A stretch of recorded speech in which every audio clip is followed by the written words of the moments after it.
On pourra s'étonner de voir intervenir ce mot de dialogue dans la définition de l'identité chrétienne. On a tant parlé de dialogue que, de nos jours, la notion en est presque devenue banale, qu'elle est exigée de tous, en toute situation, à juste titre d'ailleurs. Mais en quoi cela est-il caractéristique de l'attitude chrétienne? Il n'apparaît pas à première vue que le dialogue soit l'une des spécificités du chrétien.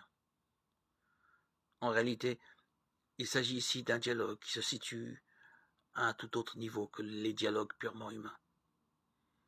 Un dialogue humain est d'ordre psychologique ou politique. Il traduit un rapport sociologique entre des personnes. Il n'est pas question de nier l'importance capitale de cette forme de dialogue. Elle est la base des relations humaines et le chrétien ne saurait s'en passer.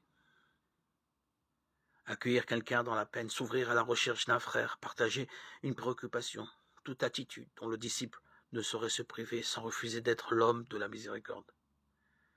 Néanmoins, le dialogue chrétien, s'il ne peut échapper à cet impact psychologique et sociologique sans lequel il n'existerait pas, prend ses racines au niveau ontologique, au niveau le plus profond de l'être.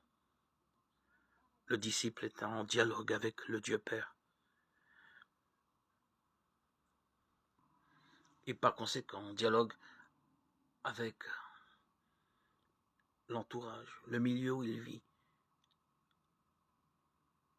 avec l'humanité tout entière.